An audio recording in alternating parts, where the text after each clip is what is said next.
I don't read very many anthologies of short stories. Short stories just really aren't my bag. I like novels a lot more. The general rule is the longer the better, although that's not always the case, but I do enjoy reading longer books. Somewhere in the 500 to 700 page range. Hardback is about what I'm looking for. Carrying comfort, that's about the size that I like. Insomnia, that's the size that I like. That kind of a book gives me a long time to be able to sit and enjoy it and come back to it day after day, week after week, on casual reading, and it allows me to build a lot inside my head. It allows me to really get to know the characters, having to return, having to stop and think about it in my off time. That really helps build up the worlds in these books for me. So because of that, I don't read very many short stories. I usually avoid them just because I enjoy reading novels more than short stories. The Mammoth book of body horror, on the other hand, is one of the very few exceptions. I have read this anthology cover to cover at least once. I think I might have actually done it a second time, but I'm pretty sure I've only actually done every story in here just a single time. But some of them I've read multiple times because they are just simply fantastic. I return to them time and time again because they are just wonderful. Not every single story in this book is absolutely perfect, but most of them are wonderful, and a few of them are genuinely some of my favorite pieces of fiction just in general. The Mammoth book of body horror is 500 pages in paperback, 200,000 words with all of the things put together, the introduction, all of the short stories, the bios at the end of the book. Altogether, I'd say about 200,000 words. Before we get into talking about this book, I'd like to let you know that the first chapter of my book is up for free on YouTube if you'd like to listen to it after this video. Thanks. The first story in the book is Transformation by Mary Shelley. Being alive in 2024, trying to read something from the early 1800s, there can be a little bit of a barrier. I've never read anything else by Mary Shelley. I do have Frankenstein on my shelf,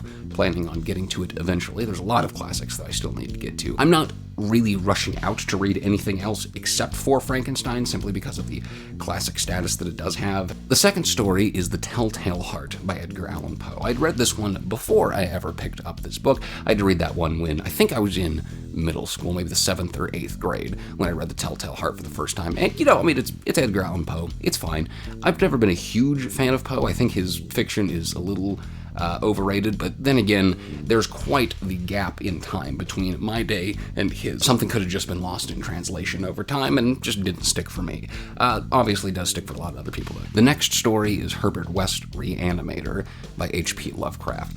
Again, I am not a huge fan of Lovecraft. He's a bit overrated in my opinion. His prose specifically is kind of dense and hard to get into. Reanimator wasn't that hard to get into compared to some of the other stuff that he has, though, like the Cthulhu shit, all of the weird stuff that he has really hard and difficult names to pronounce, right? That kind of stuff is not usually too far up my alley. I don't know, I like cosmic horror, and I appreciate that Lovecraft influenced other people and made it kind of the basis for cosmic horror in general, but I just don't really care for his stories. On the upside, though, because of this short story, we got The Reanimator with Jeffrey Combs, and I fucking love Jeffrey Combs, and I love The Reanimator movie, so that was worth it at the very least. I think that the movie was far superior to the short story that Lovecraft wrote. The fourth story in the book is the one that I was most excited to read when I got it. Who Goes There by John W. Campbell Jr. This is, of course, the basis for The Thing by John Carpenter and The Thing from Another World that was out in, like, the 50s or whatever. I was very curious to read this story, and it didn't let down. It was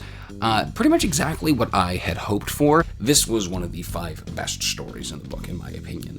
It was not the same as any of the movies. You could still see exactly where all of the movies got their material. I do think that, of course, John Carpenter's film is, the reigning superior champion when it comes to The Thing. When it comes to this story, John Carpenter, he was just the guy to get it done properly. It was very fun to sit and compare the two, see what carried over. The 5th story in here is another one that got adapted by another one of my favorite authors, David Cronenberg, The Fly, written by George Langelaan.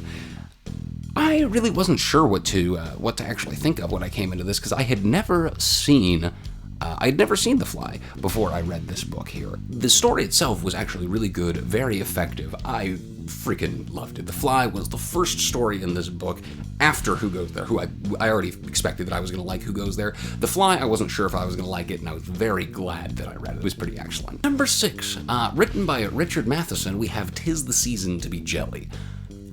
When I read this story, I didn't really care for it. It was It was just kind of weird, but not in my kind of weird. You know, I love weird stories, just this one wasn't my kind of weird as I was reading it. But as the years have gone by, I've thought back on this one, and just a couple of moments from it. You know, the kid's leg falling off, and just the bizarre nature of this story. It does have some staying power, so I have to give it that. It was well worth a read, at the very least. The seventh story was written by Stephen King. That's Survivor Type. Survivor Type is one of Stephen King's best short stories that I've read, at the very least. I haven't read all of Stephen King's shorts, but I've read a number of them. Survivor Type is one of his best short stories, and also one of his most brutal. I'm almost surprised that he didn't do Survivor Type under Bachman. I think it would have been kind of cool to have seen a few short stories under the name Bachman, and this one probably could have been one of them. The eighth story is The Body Politic by Clive Barker. I'm not a huge fan of Clive Barker in execution. In theory, I love Clive Barker. His ideas, his imagination, it's wild. It's off the charts, man. I love the idea of Clive Barker. In practice, the only thing I've ever actually really liked by him was The Hellbound Heart. The Hellraiser movies were, of course, also pretty fucking cool. I liked them, at least. But The Hellbound Heart, the book, was really, really, really fucking good. I like that a lot. Here, The Body Politic, it was at least interesting. Next is The Cheney Legacy, written by Robert Bloch. When I first read The Cheney Legacy, I was really let down. I actually kind of thought that it sucked. I gave it a second try, and the second time around, it kind of clicked for me, and I did enjoy it. So, I'm a bit saddened that I didn't like it the first time around. I wish I would have remembered it better the first time around, but, you know, I mean, hey, I came around to liking it, so I'm happy with that. The 10th story was The Other Side by Ramsey Campbell, and I honestly cannot remember a fucking thing about this story. Not thing one, and that's...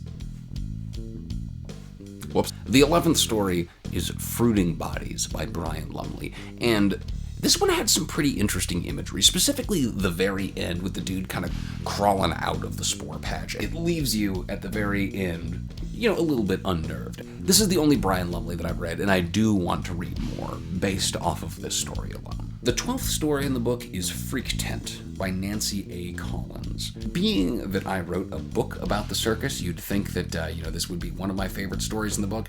But no, actually, this is one of my least favorite. It just kind of didn't amount to much of anything. It felt a little meandering and wandering. The story made it into this book alongside some pretty reputable authors, so it obviously has to mean something to somebody, but Freaktent really just didn't do it for me. The 13th story is Region of the Flesh by Richard Christian Matheson.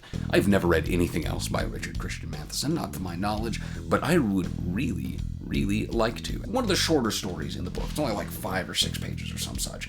And it's really weird. The premise is really simple. There's a guy who has a dead-end job, and he buys a used mattress that somebody was murdered on at some point. And shit just gets weird. He has these weird fucking dreams because of it. Probably one of the 5 best, in my opinion. It should be noted that this is not Richard Matheson. This is Richard Christian Matheson, Richard Matheson's son. I did not notice that until I started doing this, actually. I thought when I first read through this book that it was actually just the same guy and he just had them initially published under 2 slightly different names. But no, that actually is his kid. The 14th story is Walking Wounded by Michael Marshall Smith. This is the other story in the book that I cannot remember anything really substantial about. I remember that the main character's name is Richard, but I only really remember that because my dad's name is Richard. I can't remember much of anything about this story other than the guy's side is hurting, and that's about it. That's all I can recall. Number 15 was written by Neil Gaiman. The story is Changes, and this is one of the other stories in the book that I just genuinely didn't care for. I really don't know what Neil Gaiman was going for with this story, what questions he was really trying to raise. The story is about, they find a cure for cancer, but it swaps your gender. And I don't know why that's the case. It just kind of feels a little arbitrary, but whatever. I've never really liked any of Neil Gaiman's fiction. I've never been able to finish one of his fiction books. I've read a couple of his comics. I enjoyed The Sandman, I enjoyed Neverwhere, but I've never been able to actually get through his writing. Number 16 is Others by James Herbert. Man, another one that I didn't really care for. in this book. There's some decent descriptions of body horror. You know, you see some real fucked up people. It's kind of like Freaktent, in my opinion. It just didn't really amount to much. It made it into this book, so it obviously has some kind of value to someone, just not for me personally. I'm not going to be going back to reread this one too many times, if really ever. Number 17 is The Look by Christopher Fowler.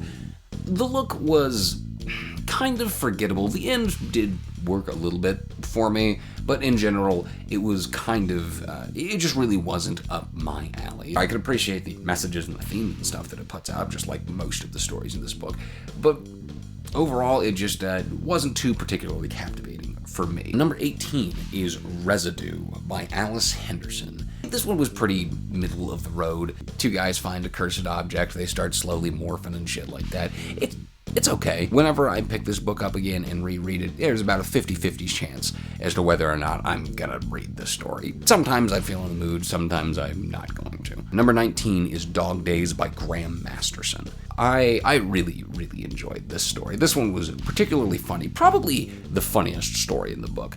It's not a top 5 story, but it's the one that deserves the honorable mention. Very, very thoroughly enjoyable. The end is just very bizarre, but this one does take a second to get where it's going, but boy oh boy, it's worth it when you get there. The 20th story in the book is Black Box by Gemma Files. This is the third and final story that I don't remember a fucking thing about at all. The 21st story in here is The Soaring Dead by Simon Clark. We're finally getting towards the end of the book, and this is where the best fiction starts coming out. This is where I really fell in love with the book. I don't know why, but this one really sticks with me to this day. The premise of this one is just so strange, and it just really, really tickles me. I really enjoy the premise. A bunch of people are excavating, and they unleash something that starts making people uncontrollably float upwards. There's this one part that's real brutal, though, because, you know, as everybody's starting to fly off, the main character takes some chains and he straps a guy to a car so that he can't fly up. But he, of course, keeps levitating, and he's levitating harder and harder until he just, like, squeezes through the chains and up, and it's like, what the fuck? God, I love that. The way that he described that was just so grody. Easily one of the top 5 best stories in this book. Number 22 is Polyp by Barbie Wilde. I really enjoyed this story. It was a bit silly, it was a bit funny, it was definitely real gross. When he's standing there talking to it, when he's standing there talking to his own polyp that has escaped from him and eaten most of the people in the hospital, it's just, my God. Barbie Wilde is actually the only author in this book that I've had the chance to meet. I met her at a convention that I was at recently, at the Days of the Dead. We traded books. I gave her a copy of my book, and she gave me a copy of hers. And I read through the Venus Complex. It was, unfortunately, not as good as I had hoped. Polyp, though, man, she fucking nailed it with Polyp. Number 23 is Almost Forever by David Moody. Man, Almost Forever is probably the only story in this book that was genuinely, like, perturbing. It wasn't to the point where I had to, like, put the book down and stop reading for a while, but man, this story really, really does have a pretty fucked up and nihilistic and brutal ending. So, man, I loved this one. It sticks with me to this day. Almost Forever is easily one of the top 5 best stories in this book. Number 24 is Butterfly by Excel Carolyn. Again, this is one of the top 5 best stories in the book. It's extremely short. This one's only like 3 pages long, maybe 4 pages long total. And this one is simply wonderful. One of the few that really does feel like it has an air of whimsy to it. It's really short. It's about a man who's been burned from head to toe, shedding his skin and becoming a butterfly and leaping from the window. Somebody said that short stories are like a kiss in the dark from a stranger, and this is the only story I've ever read that really does feel like that to me. It's this short, quick little burst that I loved and would love to have more of, but I can't. That's it. It's fleeting, it's small, and then it's gone. Butterfly is the only story in this book that I would actually call beautiful. And the 25th, the final story in this book, is Sticky Eye by Conrad Williams. Unfortunately, this story was not very good, at least not for me. It really was just wandering. I didn't care for the end of it too much. It was just, a real bland way to end what is honestly the best anthology that I've had the pleasure to read through. It's just simply okay. I wish this one would have been somewhere near the middle of the book, so it kind of could have just been lost in the jumble with the rest of them. Sticky Eye was not my kind of story. So that is the 25 stories inside the Mammoth Book of Body Horror. Absolutely my favorite anthology of all time. The 5 best stories in this book were Who Goes There by John W. Campbell Jr., Region of the Flesh by Richard Christian Matheson, The Soaring Dead by Simon Clarke, Almost Forever by David Moody, and Butterfly by Excel Carolyn. The honorable mention, of course, goes to Dog Days by Graham Masterson. This is one of those books that I'm probably going to keep forever. I return to this book over and over and over again for a couple of the short stories, those top 5 that I mentioned, but a few of the other ones as well, like 'Tis the Season to be Jelly. I do go back and read that one every now and again just because of its absolute adorable absurdity. Overall, I would have to give this book a B+. It falls short of absolute perfection just because a number of the stories in here I just don't think are that good. I think I could bump this up into the A territory if there was fewer stories in the book, or at least stronger stories to replace the ones that I just didn't care for, but overall I will give it a B+. Am I going to reread this?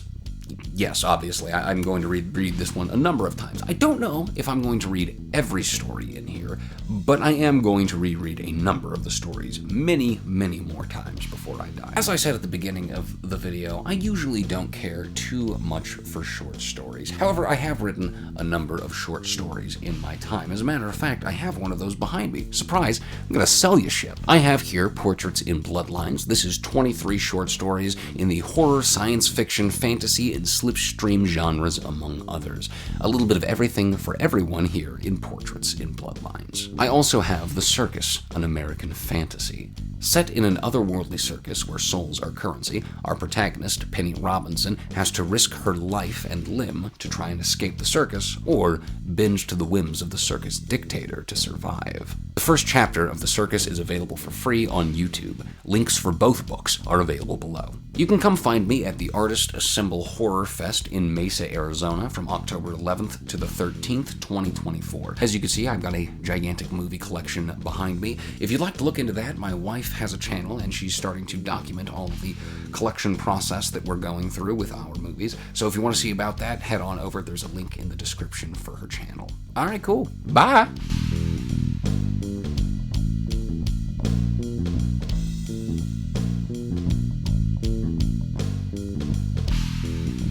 Thanks for being here. God damn it.